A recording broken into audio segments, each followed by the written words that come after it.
Ya, terima kasih pemirsa masih bersama kami. Ya, saya ke Tengku Rusli Daud. Pak, ini melihat masyarakat khususnya juga anak-anak mudanya juga sudah berperan sangat aktif sekali dalam mengawal dan juga pelaksanaan syariat Islam yang ada di Aceh. Nah, ini melihat dengan kekuatan anak-anak muda, bagaimana Anda melihat fenomena yang seperti ini dan bagaimana juga dukungan pemerintah terhadap masyarakat khususnya juga anak-anak muda, Pak?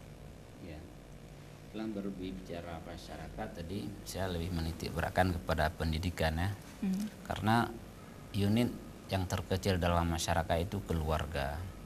Jadi keluarga ini punya andil besar tanggung jawab pada pendidikan anak-anaknya.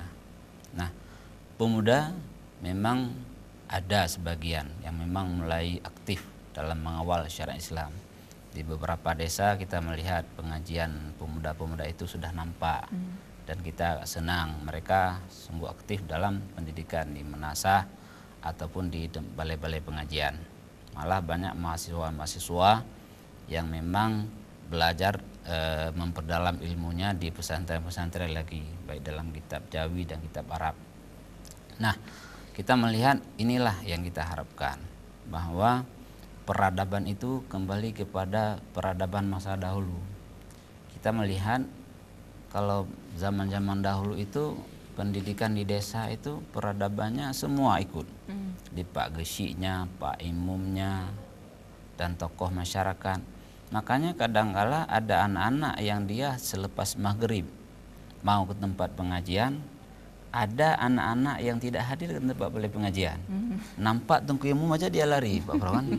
Tampak Pak Gesik lari, bukan orang tuanya. Nah, tetapi kondisi sekarang itu tidak ada lagi, sudah sirna. Artinya peradaban ini yang sangat hilang. Artinya ada sebagian masyarakat yang hanya cuek aja dengan syariah, dengan dalam tanda kutip dengan pendidikan generasi. Nah, kalau begini generasi, bagaimana kita hadapkan ke selanjutnya, ke masa depan selanjutnya? Nah, kalau pemuda itu memang pemuda yang aktif, pemuda yang dicintai oleh Allah. Al-mu'minul qawiyyu ahabbu ilallah minal mu'minid dhaif. Artinya pemuda yang aktif, yang kreatif. Nah, tadi kami juga di MPU Kota Banda Aceh didatangi oleh beberapa orang yang dari disabilitas. Mereka juga kaitan dengan MPU mempertanyakan dan meminta bantuan MPU adalah tentang pendidikan juga. Karena kan wabil ilmi hayatul Islam. Kalau tidak ada pendidikan, ya tidak ada Islam, tidak ada syariat Islam. Mereka ada kaum-kaum disabilitas itu yang pertama pendidikan mereka ada di SDLB. Itu jauh berbeda dengan SD biasa itu. Jauh, sangat jauh. Artinya kurikulumnya, mutu kurikulumnya sangat jauh berbeda. Dan juga mereka mau menghadiri banyak di antara disabilitas itu khususnya di Banda Aceh yang tidak mengenyam pendidikan agama dan umum. Kadang mereka ada kendala, mau datang ke menasah atau tempat pengajian mereka tidak bisa datang. Juga mau ada yang bisa datang tetapi dikucilkan Pak Prof oleh anak-anak yang sempurna yang lain. Itu kata mereka tadi. Jadi inilah dilema ini, bagaimana kita menyikapi. Ini kan juga andil masyarakat sekitarnya. Masyarakat sekitarnya. Ini pendidikan, khusus pendidikan. Makanya untuk melahirkan seorang pemuda yang kreatif, yang aktif, kita kan harus kita berjalan dari semenjak dia masih anak-anak. Kalau dari anak-anak ini tidak kita berikan pendidikan yang sempurna, tidak ada kontrol orang tua, tidak ada kontrol dari aparat masyarakat, Pak Gesi, Imum, Tuhaput, 28 itu semuanya, maka tidak akan menghasilkan. Solusinya langsung bagaimana? Nah, kalau solusinya bagi saya, mari kita sama-sama. Yang pertama kita mulai daripada masyarakat, daripada keluarga. Artinya orang tua itu, kullu mauludin yuladu alal fitrah. Fa'abawahu yumajisanihi wa yuhdanihi. Karena pimpinan yang penanggung jawab yang paling besar itu adalah orang tuanya. Nanti setiap anak dilahirkan fitrah. Orang tuanya yang akan menjadikan dia Majusi ataupun Nasrani. Nah, bagaimana kontrol orang tua terhadap anaknya pada pendidikan agama dulu. Agama dulu sebelum dia beranjak pada SD. Pengalaman ketika saya menjadi guru dunia Pak Prof. Itu sudah SMA. Saya tanya, kita tanya dasar, malaikat yang wajib diketahui mereka tidak tahu. Itu akidah. Artinya dia sudah balik tapi akidah masih belum dia paham. Katanya ada salah. Tadi kita sudah ceritakan tuh, jujur, bahaya berbohong. Dia jujur karena ya tidak salah. Kenapa tidak salah? Ya tidak dibangunin subuh. Ada mengaji, tidak. Kenapa? Jauh daripada ustaz, tempat pengajian. Orang tua kamu gimana? Ya cuek-cuek aja. Oh. Ini contoh daripada sekian banyak contoh yang terjadi dalam masyarakat. Artinya orang tua cuek dengan pendidikan anaknya. Jadi bagaimana kita harapkan? Makanya tidak mungkin kita harapkan dari pemerintah tok jalankan syariat Islam. Ada. Nggak sesuai dengan tema kita hari ini, komponen masyarakat harus peran aktif dalam mempercepat syariat Islam. Kita mulai dari keluarga terdahulu. Ya, demikian. Baik. Nah, jika boleh dikoreksi, apa yang harus masih menjadi PR dalam kebijakan pemerintah ataupun dalam masyarakat? Ya, kita upayakan bagaimana masyarakat itu sadar syariah.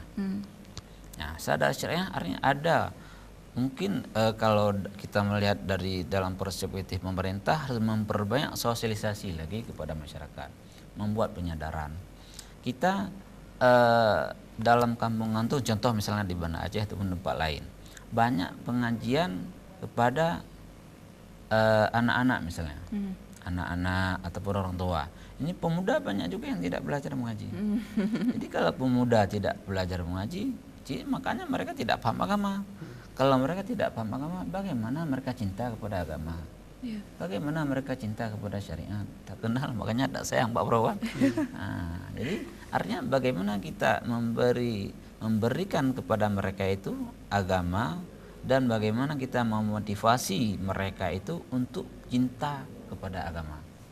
Sehingga mereka sadar syariah. Baik, artinya kembali lagi kepada keluarga terlebih dahulu. Keluarga dulu. Bagaimana memberikan pendidikan sejak dini. Ya. Baik. Nah, Prof, ini kita di segmen terakhir, harapan Anda dalam penerapan syariat Islam di Aceh seperti apa bayangan Anda, Prof?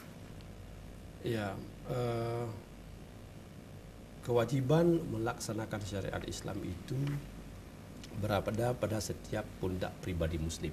Nah, jadi setiap pribadi Muslim itu punya kewajiban untuk menjalankan ajaran syariah itu dengan baik dan sempurna. Siapapun dia, apakah dia birokrat, apakah dia itu pengusaha, apakah itu dia guru, apakah dia nelayan, apakah dia tukang batu, sama. Yang namanya Muslim punya kewajiban untuk menjalankan syariah di dalam kehidupannya. Ya. Mulai bangun tidur sampai tidur kembali lagi ke hadirat ilahi Rabbi, kira-kira seperti itu ya. Nah, jadi itu yang pertama dulu. Jadi kalau kita nanti bisa menyadarkan diri bahwa kewajiban itu adalah kewajiban pribadi setiap pribadi Muslim, maka itu akan menjadi modal. Nah, kemudian yang kedua, kewajiban dari pemerintah dalam konteks ini.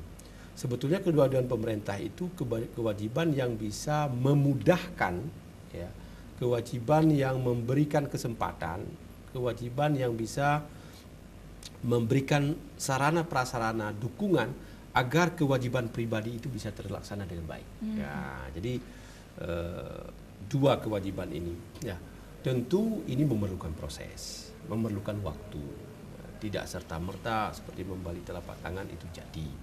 Apalagi kita sudah cukup lama di dalam struktur perpolitikan, struktur negara kita yang dulu selama Orde Baru kita tidak punya kewenangan seperti ini.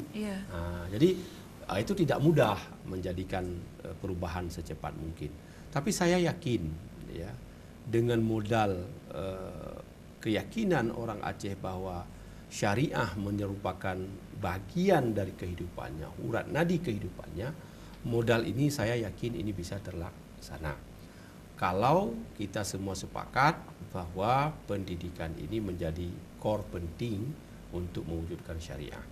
Jadi mari sama-sama menegakkan amar ma'ruf, mencegah yang mungkar, memperbaiki diri, meningkatkan pengetahuan, membina akhlak, ya, meningkatkan kesejahteraan dan kehidupan ekonomi yang lebih baik. Ini akan menjadi modal agar syariat itu bisa berjalan dengan sempurna. Baik. Saya pikir seperti itu yang kita harapkan dengan syariah itu. Baik, terima kasih Prof. Dan ini juga mudah-mudahan pemirsa, kita semua yang ada di Aceh, khusus juga Banda Aceh, warga Banda Aceh, untuk lebih memaksimalkan penerapan syariat Islam. Ini mulai dari diri sendiri, keluarga, anak-anak kita, saudara kita, dan juga dari semua kalangan masyarakat yang ada di Acehnya sendiri. Ya, dan mudah-mudahan apa yang disampaikan oleh kedua narasumber kami di hari ini memiliki manfaat dan juga tujuan yang sangat positif sekali untuk kita semuanya. Dan terima kasih juga untuk Bapak Rusli Daud SHI. Sukses untuk Dayah Misrul Huda Malikul Saleh. Mudah-mudahan nanti kita bisa berjumpa di lain kesempatan di Dayah mungkin. Ya. Dan baik, terima kasih juga untuk kehadiran Anda Bapak Profesor Dr. Syahrizal Abbas MA. Semakin dicintai oleh para mahasiswa dan juga mahasiswi yang ada di UIN Araniri Banda Aceh. Baik, terima kasih pemirsa. Saya Agustiada pamit. Assalamualaikum warahmatullahi wabarakatuh. Waalaikumsalam warahmatullahi wabarakatuh.